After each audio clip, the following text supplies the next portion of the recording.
नमस्कार, आप सभी का इलाइट ग्लोबल न्यूज़ यूके में स्वागत है। शुरुआत करते हैं वैश्विक टॉप सुर्खियों के साथ। तुर्की के इस्तांबुल में धमाका, 6 की मौत, 81 घायल। इस्तांबुल के बीचों बीच एक भीड़-भाड़ वाले पैदल मार्ग पर रविवार को एक बम विस्फोट हुआ, जिसमें 6 की मौत हो गई, कई दर्जन घायल हुए। खेरसॉन ने रूसी निकास का जश्न मनाया, फिर भी बड़े पुनर्निर्माण का सामना करना पड़ेगा। खेरसॉन के निवासियों ने रविवार को लगातार तीसरे दिन रूस के 8 महीने के कब्जे के अंत का जश्न मनाया, यहाँ तक कि उन्होंने क्रेमलिन के पीछे हटने वाली ताकतों द्वारा दक्षिणी यूक्रेनी शहर में छोड़े गए व्यापक नुकसानों का जायजा लिया। मोल्दोवा सरकार विरोधी प्रदर्शनकारी ऊर्जा संकट के बीच लौटे। एक तीव्र शीतकालीन ऊर्जा संकट और आसमान छूती मुद्रास्फीति के बीच अपनी निराशा व्यक्त करने के लिए हजारों सरकार विरोधी प्रदर्शनकारी मोल्दोवा की राजधानी की सड़कों पर लौट आए। नॉर्थ कोरिया मिसाइल तनाव के बीच साउथ कोरिया जापान बेहतर संबंध चाहते हैं। दक्षिण कोरिया और जापान के नेताओं ने अपने ऐतिहासिक विवादों को सुलझाने के प्रयासों को जारी रखने पर सहमति व्यक्त की है, क्योंकि वे उत्तर कोरियाई परमाणु खतरे के बेहतर तरीके से निपटने के लिए संयुक्त राज्य अमेरिका के साथ सुरक्षा सहयोग बढ़ाने पर जोर दे रहे हैं। ताइवान के पास चीन की सेना ने 36 लड़ाकू जेट और बम वर्षक उड़ाए। ताइवान के रक्षा मंत्रालय ने घोषणा की स्वशासित द्वीप लोकतंत्र के खिलाफ धमकी के एक लंबे समय से चल रहे अभियान का हिस्सा है, जो बीजिंग अपने क्षेत्र के हिस्से के रूप में दावा करता है। मैड्रिड सार्वजनिक स्वास्थ्य देखभाल की रक्षा के लिए सैकड़ों हजारों लोगों की रैली। क्षेत्र की प्राथमिक देखभाल सेवाओं के बीच में रविवार को मैड्रिड में सैकड़ों हजारों प्रदर्शनकारियों ने रैली की, चेतावनी दी कि सिस्टम को कायापलट करने की योजना स्थानीय स्वास्थ्य सेवा को नष्ट कर देगी। दक्षिण ऑस्ट्रेलिया 2016 के बाद से सबसे बड़े ब्लैकआउट का सामना कर रहा है, क्योंकि मौसम प्रणाली की वजह से अंतर्देशीय NSW में अधिक बाढ़ आई है। मेडीबैंक मानसिक स्वास्थ्य डेटा डार्क वेब पर पोस्ट किया गया, क्योंकि रूसी हैकर्स ने अपनी बात रखने की कसम खाई थी।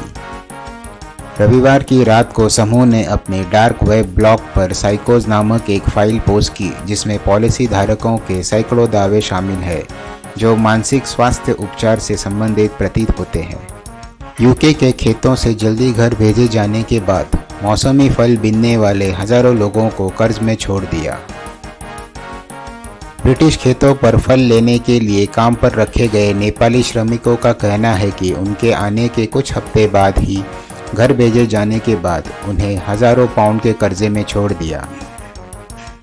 फल बीनने वालों को सरकार की मौसमी कार्यकर्ता योजना के तहत भर्ती किया गया था और कहते हैं कि उन्हें 6 महीने के लिए काम की पेशकश की गई थी, लेकिन आने के 2 महीने से भी कम समय के बाद उन्हें बताया गया कि उनकी अब आवश्यकता नहीं है और उन्हें घर जाने के लिए उड़ानें बुक करने का निर्देश दिया गया। मेक्सिको, हजारों लोगों ने AMLO के चुनावी सुधार प्रस्ताव का विरोध किया। मेक्सिको के राष्ट्रपति एंड्रेस लोपेस ओब्रेडोर ने देश के चुनावी निकाय में सुधार और कांग्रेस में सीटों की संख्या कम करने का प्रस्ताव दिया है। विरोधियों का तर्क है कि यह मैक्सिकन संस्थानों को कमजोर कर रहा है।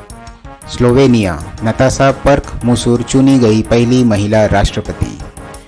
अमेरिका की पूर्व प्रथम महिला मेलानिया ट्रंप से जुड़ी मानव अधिकार वकील मुसुर देश की पहली महिला राष्ट्राध्यक्ष बनेगी। वकील नताशा मुसुर ने रविवार को स्लोवेनिया के राष्ट्रपति चुनाव के दूसरे दौर में जीत हासिल की और वह देश की पहली महिला राष्ट्राध्यक्ष बनेगी। ईरान के विरोध प्रदर्शनों में कम से कम 326 लोग मारे गए, मानव अधिकार समूह का दावा।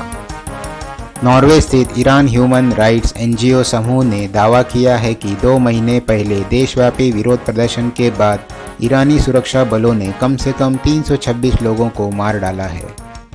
सीरिया में इजरायली हवाई हमले में 2 सैनिकों की मौत, 3 घायल।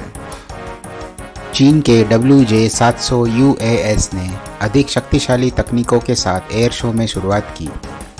चीन की पहली उच्च ऊंचाई, उच्च गति और लंबी सहनशक्ति सशस्त्र यूएवी प्रणाली के रूप में जिसने पहली उड़ान भरी थी, WJ-700 यूएवी इस साल के एयर शो चीन में प्रदर्शित किया गया है, जिसमें देश की पहली घरेलू 1 टन जोर सहित नई सुसज्जित उच्च प्रौद्योगिकियों के साथ व्यापक ध्यान आकर्षित किया गया है।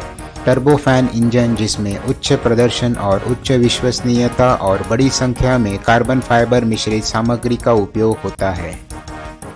चीन ने एयर शो चीन 2022 में नवीनतम वायु रक्षा मिसाइलों लेजर का शुभारंभ किया। अतीत में आम जनता के लिए प्रदर्शित होने के बावजूद चीनी पीपल्स लिबरेशन आर्मी वायुसेना की HQ-9B सतह से हवा में मार करने वाली मिसाइल हथियार प्रणाली एयर शो चीन में पहली बार प्रदर्शित की गई थी। अंतरिक्ष मलबे को साफ करने में सक्षम रोबोट प्रोटोटाइप एयर शो चीन में चमका। नानजिंग स्थित ओरियन स्पेस टेक्नोलॉजी कंपनी द्वारा विकसित नियो 01, जो अंतरिक्ष संसाधनों की खोज और उपयोग के लिए समर्पित पहली चीनी कंपनी होने का दावा किया है, ने अप्रैल 2021 में अंतरिक्ष मलबे को हटाने और गहरे अंतरिक्ष में क्षुद्र ग्रहों के खनन प्रयोगों के लिए एक लॉन्ग मार्च 6 रॉकेट पर लॉन्च किया गया था।